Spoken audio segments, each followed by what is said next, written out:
right. Friends, Romans, countrymen, welcome to the Level Cap Podcast. I am your host, D. Brad Talton Jr., and with me, my splendiferous late night staying up, has a terrible pain in his shoulders. Co-host is Marco DeSantos, the unfortunate tragic hero of this story. Marco, opening lines. Or otherwise.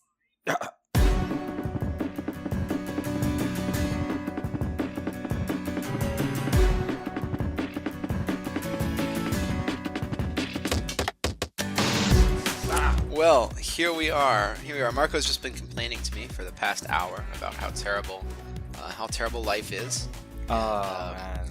I have just woken up, eating some delicious kolaches for breakfast. What's I a got kolache? coffee. Whoa. It's like bright and beautiful outside. Another sunny day in New Mexico. Feels great. Got full sleep last night. Oh man, life is so good. How are you doing, Marco? I'm surviving on 4 hours of sleep. I am also the pain. Pain is everywhere, and also life is terrible. This is new Edge, Marco. Instead of being like all dark and gritty, he's just pessimistic all the time. That's new angst, Marco. Isn't Oh, new angst, Marco. Indeed, I'm like back early 2000s, Marco. You know, we'll just patch some Nirvana into the background here. Yeah, or Linkin Park, Yeah, Linkin Park. Crawling in my skin. Okay, nobody wants to hear that. It doesn't even matter, Marco. Oh my gosh! In the end.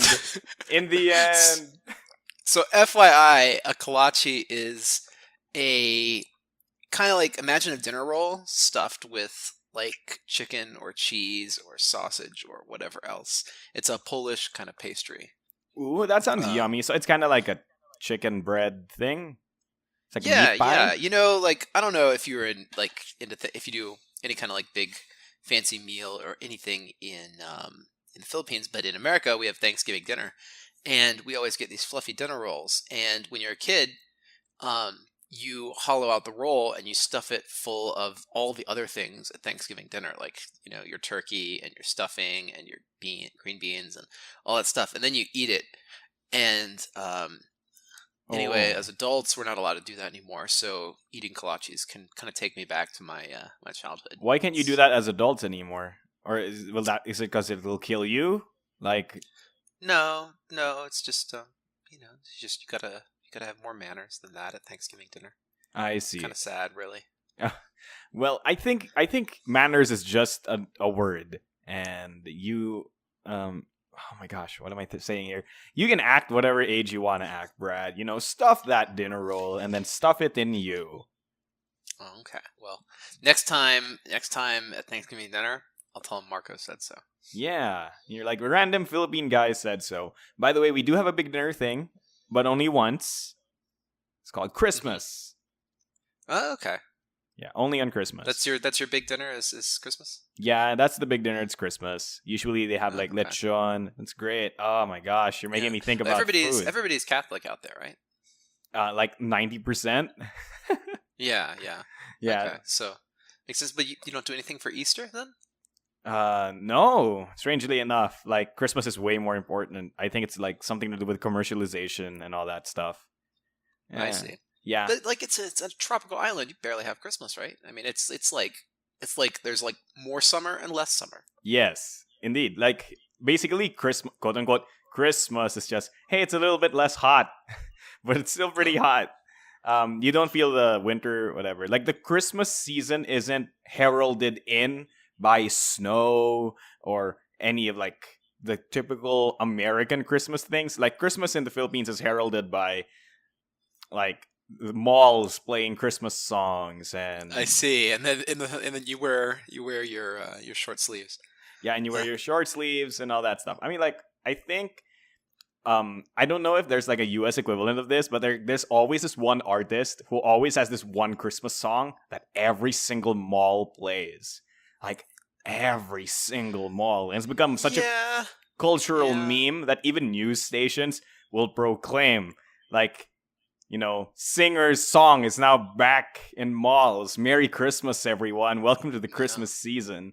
I think the American cultural phenomenon that shows up in the news every year is the ongoing war on Christmas. Oh, sorry, you mean Happy Holidays? This is the longest running U.S. war, actually. Really, man. Yeah, it's been going on for decades, and we haven't made we're getting close to like European wars in terms of length. Oh my god, like Centennial War long. Yeah. It's ongoing. It's ongoing. Oh my gosh. Oh my But gosh. hopefully we can fight back the Christmas menace. The Christmas Menace. I like that. Yeah, I like that. it's like it's kind of got a Star Wars vibe to it, right? Yeah. Like episode 10, the Christmas menace. It should be Um, episode 25, the Christmas menace. Santa Claus is revealed to be Darth Maul. You just never knew, you know. Yeah. You never knew. All right. So today by the way, I think Michael Bublé is the Northern American version. Oh, okay. Right. Okay.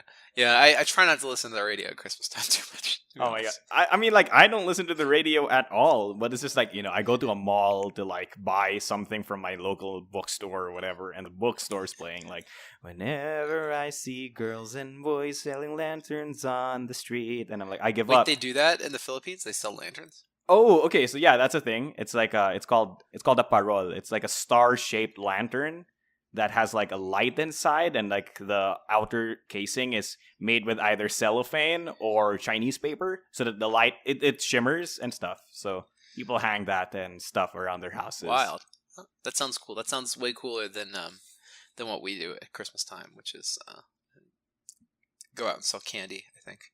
Sell candy? It's been a long time. There's always Christmas fundraisers for schools. I see. Okay, so before we end this part, I just want to ask you, when does Christmas we should start? tell our local schools to get lanterns. Yeah. Yeah, lanterns are great. So Christmas starts on Black Friday, I think. The commercial holiday season starts on Black Friday. Guess and when it starts in all the Philippines? way through in July. That's a bit too early. September.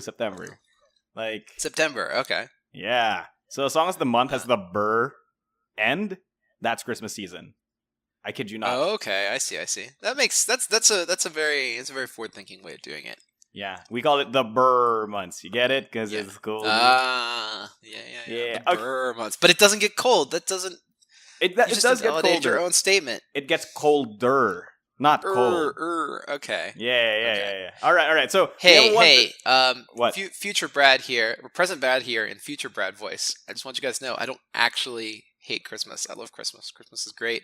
I celebrate it every year with my family, except when I don't, and stay here and sit on the couch and watch Christmas movies instead. So, anyway, don't leave me mean comments about Christmas, please. Yeah, Christmas is great. I mean, like, all other holidays are also great. Like, just do whatever, man. Like, however you celebrate it, whether it's Christmas, Hanukkah, candle nights, up to you. So, we have a wonderful docket for all of you tonight. I mean, aside from this Christmas talk in like May. Yeah, sort of a Christmas in May. Yeah, Christmas in May. So aside from that, we have a wonderful docket for you. You got to keep it in your heart all year round. Oh my gosh. Okay, whenever I see boys and girls selling lanterns on the street, we're going to be talking about the things we've been doing this week, aside from talking about Christmas. So Brad, in this next segment, I want you to answer me this important question. What have you been doing? Mainly just trying to catch up. Like, this is the last week for Imperial Kickstarter, so I've been doing Imperial all the time, working on 7th Cross, getting new exploration mode together, and also balancing out bosses, making sure the player character abilities are useful and interesting, and that mainly that we're optimizing the game for speed so that you can get through a fight in a reasonable amount of time. Currently, like, a 2-player battle can be in the 20 to 30 minutes range, but 4-player battle takes a bit longer, like in the 50 minutes range, and we're trying to get that down to 45 for 4 players. So that's what I'm doing. I'm tuning for time. That's interesting. How do you usually tune for time, though? Like, do you reduce the number of steps per turn? Like, I don't get it. How does one tune for time? So it's a lot of... Well, it's really mathematical, right? But, like, say a boss has 100 hit points, and if your characters do 10 damage a turn, then it takes 1 player 10 turns, and it takes 2 players 5 turns, and it takes 3 players, about 3.3 turns, and it takes 4 players 2.5 turns to beat this enemy. But at the same time, if an enemy's what would you say, strategy can only come out after like 4 or 5 turns. You have to give the boss a little bit of buffer hit points to, so it can survive long enough to do all the cool things that it wants to do. Mm-hmm. So that's kind of the trade-off that we have with some of these bosses. Like, we want them to live long enough to be interesting, but we don't want them to overstay their welcome from a table time perspective. Yeah, understandable, right? Like, really understandable. Especially, like, I'm not sure how Seventh Cross works, or, like, even how Seventh Cross's combat mechanics actually are right now. But, like, AP can lead to a lot of, like, longer times. Like, you peg BattleCon as, like, a 20-30 minute game, but it never happens like that for at least me and my friends, right? So, Yeah, it's true. It once people start thinking really seriously about the moves, you things can go quite a ways. But like with Exceed, we streamlined the decision curve so that you don't have quite as much AP. Like, you just can't AP that much. You don't have enough information to AP that much. And yeah. so that's kind of the balance of, we want players to have a certain amount of, being eased into the skills, the skill trees they have, of not having too many, not having too many different things they can do on their turn, but having enough that it feels, that they all feel meaningful and that they all lead to different strategic options. All right, I see. So I have two questions for you since you're already talking about Seventh Cross. Who has been the what has been the weirdest boss to tune for time? And are there any specific characters that kind of make tuning for time really hard? Like any player characters that make tuning for time really hard?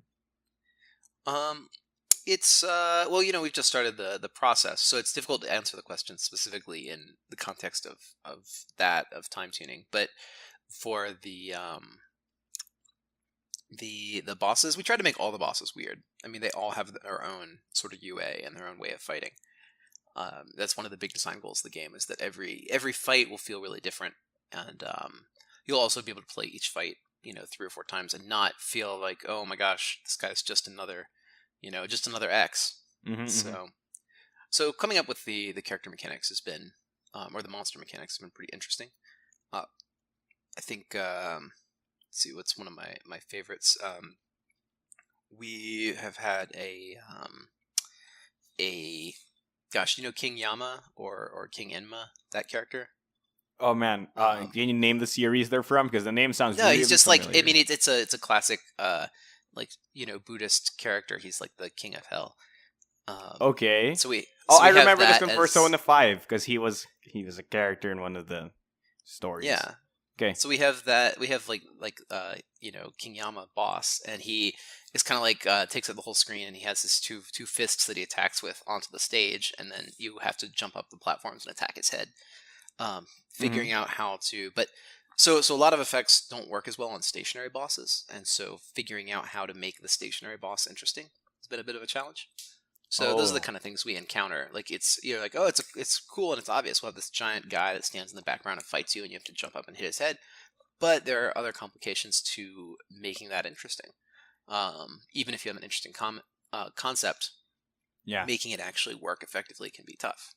I think So, that'd be really weird for like characters who have a lot of like force movement effects on opponents, right? Like their stuff wouldn't work. mhm.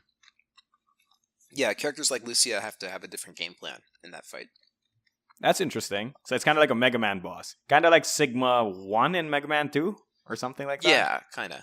Yeah, that's pretty cool. That's the idea. But Okay. so characters that are tough are usually the utility characters, because the characters that'll do heavy hits are pretty easy to balance on their own. Mm-hmm. You just balance them for a certain rate of damage. But the utility characters, they can, if they're played a certain way, they can make a fight real fast, and if they're played another certain way, they can make a fight real slow. And Oh. so, kind of making their talent trees work in a more well-rounded way is what I'm working on now to improve the flow of the game. Who has been like the most problematic utility character? Probably Cyrus. Oh, the So, Bard. like, yeah, the bard. So Cyrus's ability is like, they're all like ally focused. So he can give cards, he can give power buffs to other characters, and etc. And he can attack from like different ranges and move people around. So he's a really great support character. He also comes with an associate. So whenever he joins a fight, he'll bring in, basically he'll summon a ghost of some other non-player character to participate. So he gets to control two characters in a fight, his own body and this ghost that he's controlling. Oh. And so the ghost he rolls, whether he rolls a combat or a support ghost, can make a big difference in his playstyle. And the ghost has its own action point pool that it has to manage. So he kind of takes 2 turns for other players 1. And so Oh. Cyrus can be a bit of a heavy character to manage. So I'm trying to streamline him a little bit. I see. So essentially, he has a jobber guy that he gets to buff and stuff. That's pretty cool. I like that. Yeah, it works out really cool. The players who are Cyrus mains now in our group really enjoy it. But it is a heavy lot of things to be considering each turn. Yeah, because you're essentially controlling double the number of things compared to everybody else. And Yeah, as a character, exactly. he's already managing other people because he's a support character. So that's kind of confusing, right? I guess. Interesting. You make me want to play this game even more. But again, I'm working on the getting all the stuff together for Tabletop Simulator module. So nice. We should do one. hopefully it won't be more than the end of the end of June. I hope to have it playable on TTS, so you guys can start helping me balance these battles. Nice. We should do one on stream, like you and me, and a few other people from the office. We can all I don't work know if I'm together. ready to stream just yet. Fine. We can I want play to have full graphics and such when we show it off live. I see. So we can play just us in private, in a secret place that only we know of. Sure. That sounds pretty clandestine. Yeah, right? Totally the opposite of a stream. All right. So I'm interested in what you've been doing, but are you interested in what I've been doing? Yeah. Tell me what you're up to, Marco. So I'm up to a few things. For once, I'm not going to start it off by talking about manga, anime, or stuff like that. Roguelike video games? Oh, okay. No, okay. I'm not going to start it off with that. I've been exercising. Whoa. Oh, physical activities. Well, no wonder you're sore. Then that makes. Why do you lead with that? Yeah, that's true. True. You feel awful if you just started exercising. Yeah, I mean, I had the flu for like a week, right? So it's been at least a week since I've exercised last, and I've been doing more core exercises now, like muscle training rather than cardio, because I realized that cardio sucks and it doesn't actually really contribute much to your overall health, especially if you're the kind of person who walks often anyway, like me, because I sometimes like walk 6 kilometers a day or something. So yeah, you probably don't need extra cardio at that point. I need extra cardio because I sit at a desk all day and I don't have to walk to work. But you walking 6 kilometers a day probably don't need that. Yeah, or something along those lines, right? Like, I'm a crazy person. I love walking. I don't know what it is with walking, but I just love it. Maybe it's because I listen to podcasts while walking. It's pretty fun. So that's why that would make sense. I've been doing like planks and stuff. Oh my gosh, I can't even last an entire minute for planking. But to be fair, 1 minute is usually like the effective maximum you should do. Because like any more than a minute, they say it's like it'll kill you or something. Like it'll give you lower back pain. And that's not a good. I see. It's not a good. So like I can currently do 30 seconds. Trying to eke my way towards 1 minute. And we're going to get there. It's slow progression. Just like in roguelikes. Speaking of roguelikes. But when you fall, you have to go back to 15 seconds again. Oh yeah, of course. No, actually you just stop exercising forever. Like, until you start again. Right? You start from 0.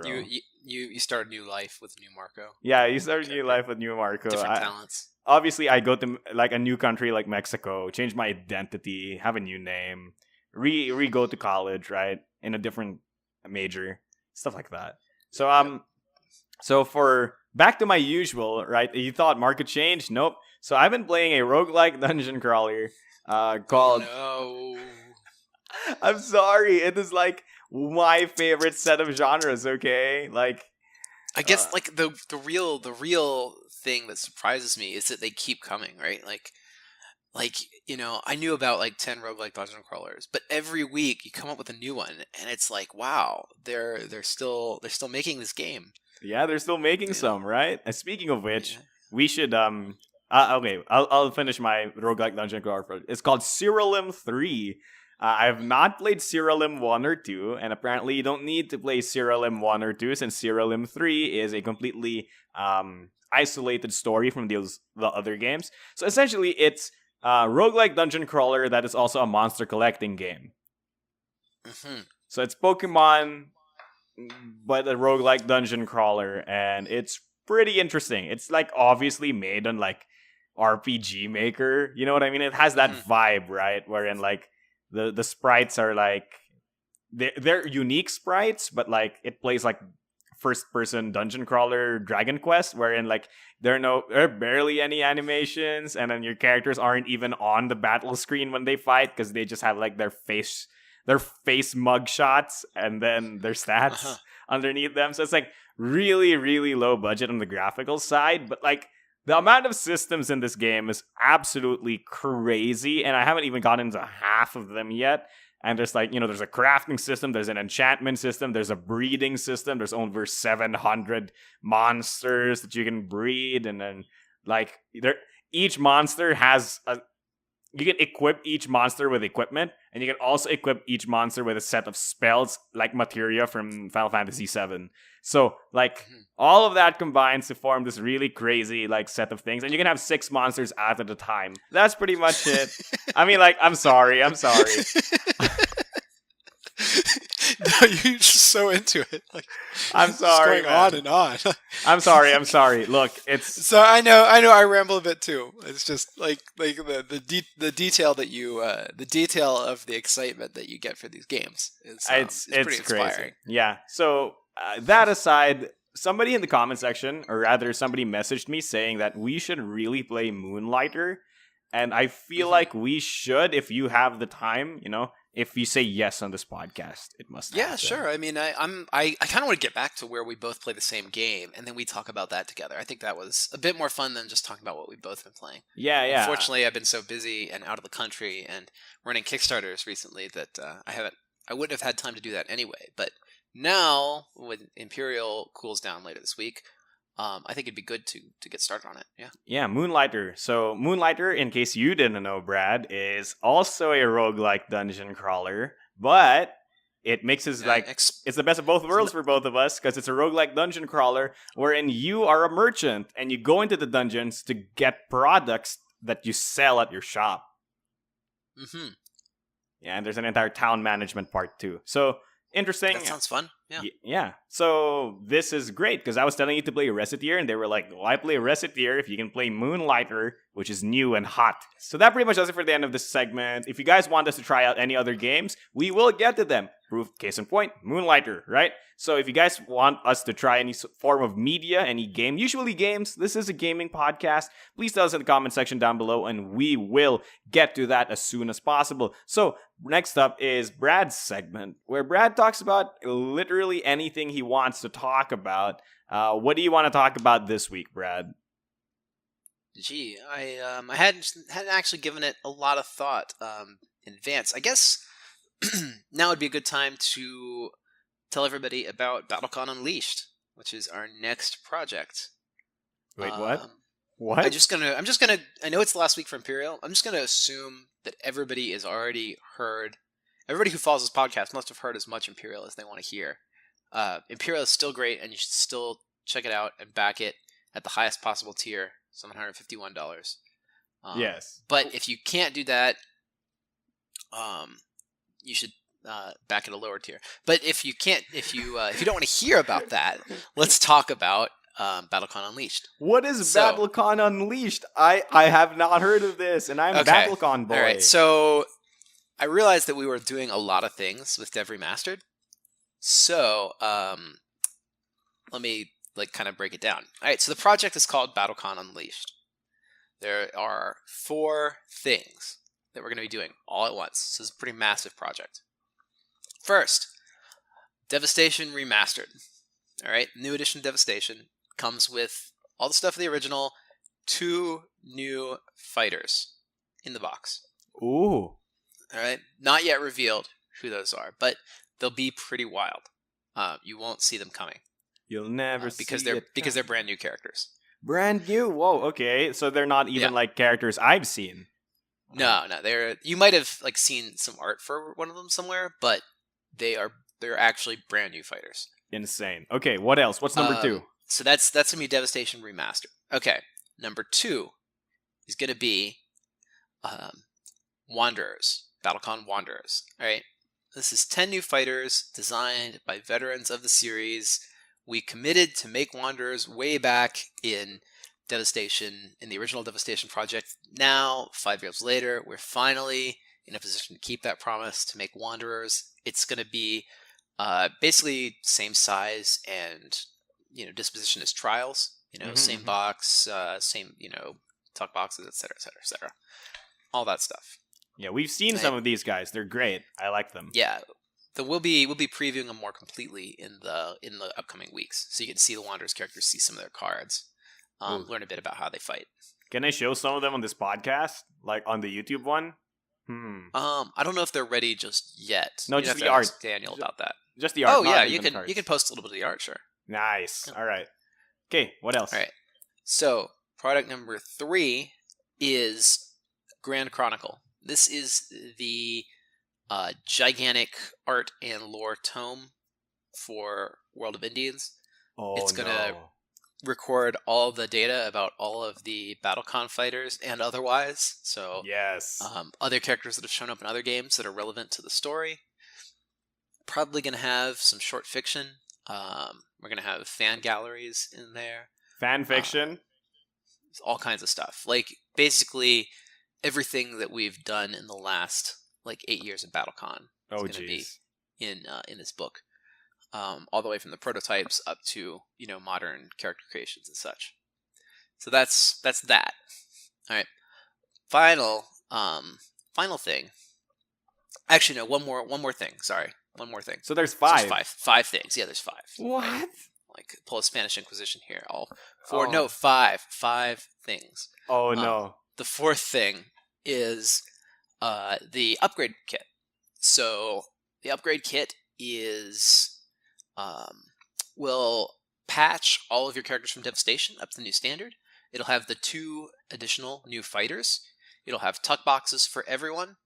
And it'll have any other additions that we make to Devastation. So if you already have Devastation, get the upgrade kit. It will convert your current copy of Devastation to the new standard, and you won't have to rebuy everything. Nice. It should be significantly cheaper than getting a brand new copy of Devastation. 100%. All right. So what's 5? So the 5th thing is BattleCon Unleashed. This is the giant collector's box that everybody's been waiting for 5 years. It's going to have tuck boxes for everybody in War and Fate, complete base sets, so for strike, shot, grasp, etc. For every character in War and Fate. Oh wow! So that they're all complete up to the standards we set out in Trials. It's going to have space to hold all the fighters, arenas, bosses, all variants, etc. It's also going to contain every stretch goal in the project. And we've got some really crazy stretch goals planned out for this one. Like? So basically there's a stretch goal every $10,000 in this project, going up to $1 million. That's what my plan is. So every 10,000 we are going to announce something extra, and it's going to go into this Unleashed box. There's new fighters every 100. There's new new vanity base sets. There's talk of additional dungeons, talk of additional bonus bosses, all kinds of stuff. So it's gonna be really big. I'm real excited for kind of finishing the BattleCon series in a spectacular way. Oh no! You admitted that it's over. Marco, it lives on in your heart. But I'm not saying this is going to be the last BattleCon thing, but it's going to be the last BattleCon Kickstarter. We're not going to do more Kickstarter projects for this series because we want to focus on doing our new stuff on Kickstarter and not just bringing back BattleCon every year to Kickstarter. Yeah, and Um, besides, we have BattleCon Online, right? So we do have BattleCon Online, and there will be BattleCon Online rewards. So if you're playing online, you'll have an opportunity to get a lot of cool stuff in Unleashed. If you're playing paper, it'll be a great time to get into online because you will have a bunch of great starting stuff. Like starting free bonuses and exclusives that you get from Unleashed. oh no. So Okay, pre-order all bonuses essentially. mm, essentially, yeah. All right. I Oh mean, man. if you don't want that, I could not provide pre-order No, bonuses. no, Just no, do seems it. like I'm not rewarding everybody for, for being part of the game. Yeah. So No, no, just do. I like it. I'm not against it. I like it. I yeah. like it. So, Brad, Well, yeah. 2 questions. hmm When? Usually it's 3. No, no, no, no, no, no. Not we're not at level 99 questions yet. I just want to know, when is this happening, and how much do you think it will cost me to get that big box? All right. So the project is starting at. I think it's going to be July. It depends on how quickly we get all the graphics together and how much extra time Imperial takes away from us. So Mhm. there's that. We are going to be running the project, or yeah. So that's that. The actual cost of the project, depending on whether you are getting Devastation the first time or getting the Upgrade. just getting the upgrade. It's we assume that everybody wants Unleashed because it's got all the cool stuff. So it'll range between like 90 to 150 to get all the things, and that mainly depends on whether you want the big art book added on. So 150 for the big box with the art book. Is it hardbound? Yeah, it's going to be hardbound. Oh. We're still working out the exact cost of everything, so it's hard for me to like commit to a thing. But if you set aside $150, you'll probably be able to get everything with no trouble at all. Oh my gosh, Brad, my dreams are coming true. People have been wanting literally everything in this box that you're saying. Yeah, I know. It's like all the things we've promised over the past, over these past 5 years that are finally coming true. So I'm very excited for this one. Can we just name it like BattleCon, all the stuff that you wanted edition, or like BattleCon Fighting Revelator Unleashed Mega Ultra Climaxatron Revengeance? Like, can we just name it that? Let's I think Dev Remastered is pretty good on that count. Okay, fine. So that pretty much does it for Brad's segment, where he drops the truest of news bombs that even I didn't know. That even now I'm excited. We're still working this out. All predictions subject to change. All predictions subject to change, but you still gave me enough fuel for the fire that burns within those my are the soul. plans. Those are the current ongoing plans. So I am curious to hear your thoughts in the comments about our plans. Tell us what you think, and by tell us what you think, say, Brad, we want it. We want it now. We want it yesterday. I want it yesterday. So that pretty much does it for Brad's segment. If you guys want to ask Brad anything about BattleCon Unleashed, please tell us in the comment section down below. We'll try to answer it as soon as we can. And if Brad doesn't answer it soon, I will bug him to do so. Marco will make up an answer and tout it as the official statement. Yeah, and pretend I'm Brad. So like whatever Marco says, we are committed to fulfilling. Yes, indeed. And I'm going to probably say we are going to do our best to fulfill your expectations while also being practical. Free car with every BattleCon Unleashed. It's a BMV, right? Yeah, I mean, let's not talk about the shipping cost. That's all I'm saying. Oh man, taxes, man, the taxes will kill me. Okay, so let's move on to my segment that I like to call the 99 questions, where we take your cars and shove them into the truth hole that is answers. Car questions, then shove it into the truth hole that is answers. Brad, I have a question. Car question? All these questions about cars? Wouldn't you be like driving it into the tunnel of answers, or really you'd be emerging from the tunnel of the unknown into the light of answers? I think it's much more poetic. Yeah, wherein the car is the 99 question segment itself, because it heralds you to that like line. If the car like falls in a hole, you're already doing something wrong. Nobody wants to fall in a pothole. Those are terrible. Yeah, that's true. Okay, Brad's one is Or a better. So I or think even I like a hole full of quicksand. Like that would be that's just bad. awful. Just Like yeah, you'd lose the horrid. entire car. Like you wouldn't see the car anymore. That would be like if my answer was just like it would just be gone. There would be nothing. Maybe So that's all you should answer this segment. what? But oh, Marco, I think you're going off the rails here. Oh, okay, no, seriously. Usually, characters for Indies games get previewed before or around the time of their canon game releases in Pixel Tactics. But with Festival of Masks out and Imperial and Wanderers in development, there are a lot of characters left without Pixel Chibi representation. Are we due a Pixel Tactics 6 sometime in the future?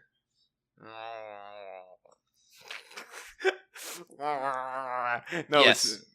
So yes, we're due, or yes, it's happening. Difference. Yes. All right, that's the answer. That's the truth that we have heralded you to. The myriad truths from Persona 4. Okay, so yes. Yes. Yes. Yes. Yes. Yes. Yeah. Yes. Yes. For the JoJo reference. Oh my gosh. Yes. I can't pronounce it correctly. Oh yeah. All right. All right. Next question. Okay.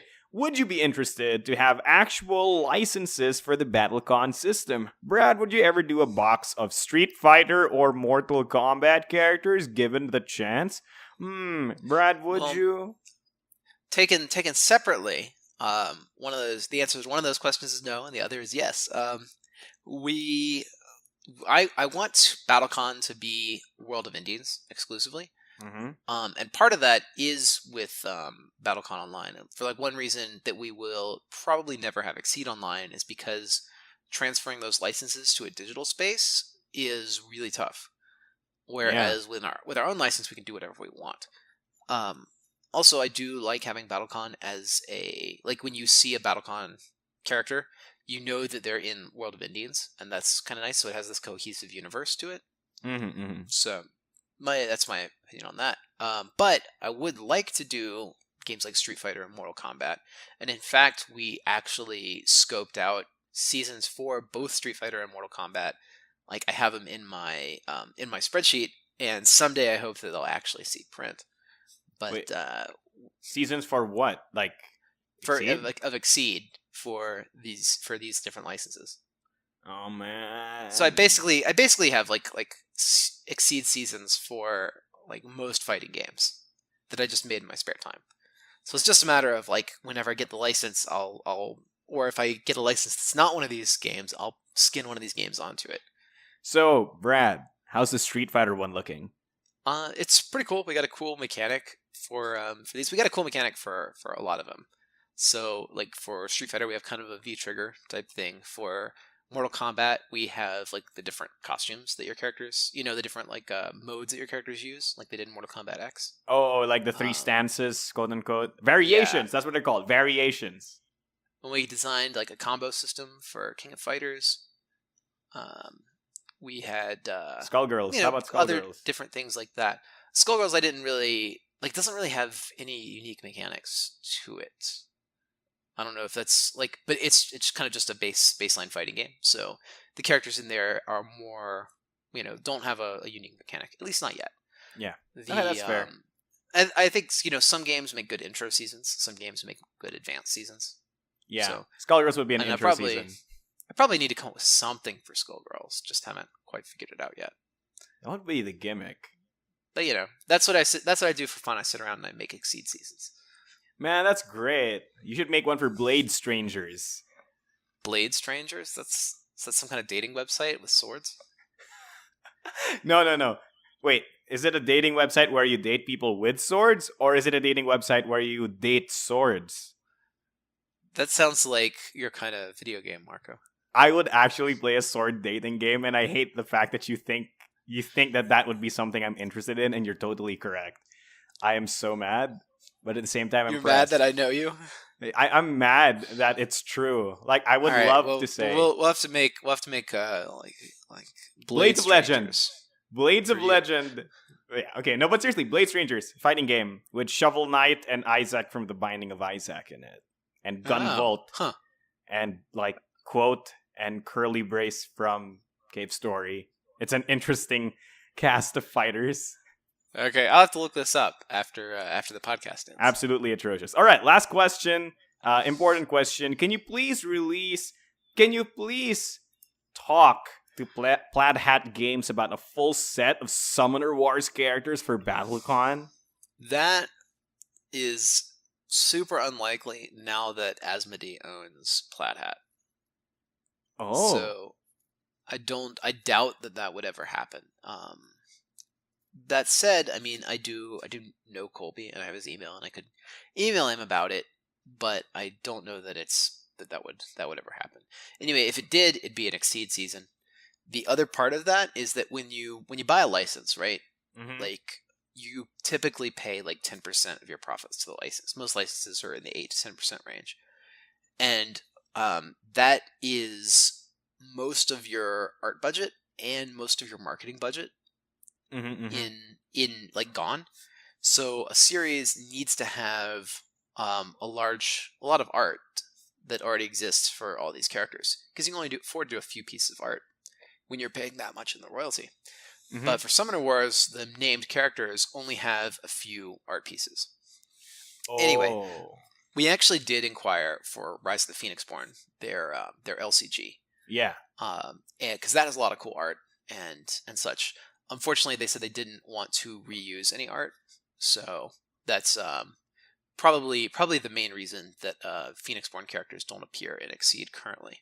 It's just because they want to make sure that each art piece is used only once in the card game. Yeah, I see. Yeah. Aw, that's quite unfortunate.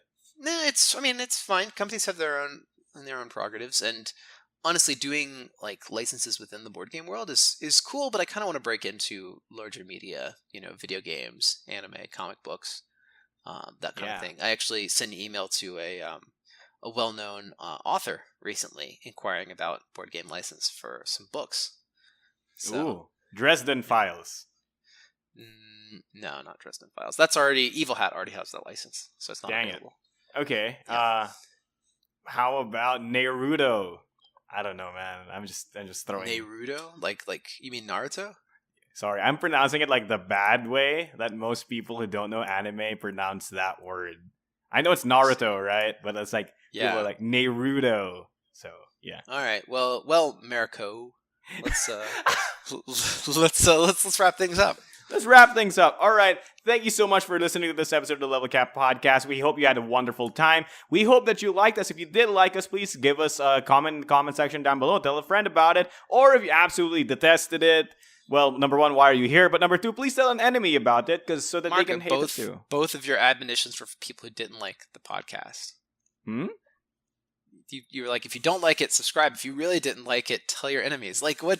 I said if you did like it. If you did like it. I think you slipped. I think you said didn't. Oh man. Okay. If you did like it, please give us a comment in the section down below. If you did like it, you need to write a message and say, Marco, I actually like this. Why do you think so little of me? You think nobody could like this? What am I? Nothing? And then just fill up the whole page with diatribe against Marco. Like just let him have it. Just all out. Yeah, man. Like, let me have it. Like, tease me or whatever. Marco, your speech skills have reduced recently. Forgive me, I have a debuff, okay? I exercised for once in my life. I don't even know what's happening anymore. I don't know, Brad. Okay, let's end it. As usual, that's been me, your host, Marco DeSantos, also known as Mechanic Critic, and with me has been my amazing co-host who has been very patient with me despite the fact that I've been a bit loopy today. Yep. That's me, Brad. Yeah, that's kind of a weird hook. But okay. Yeah, I'm sorry. Splendiferous co-host. Anyway, happy gaming. Happy gaming, and we'll see you guys next time. Don't forget your special action.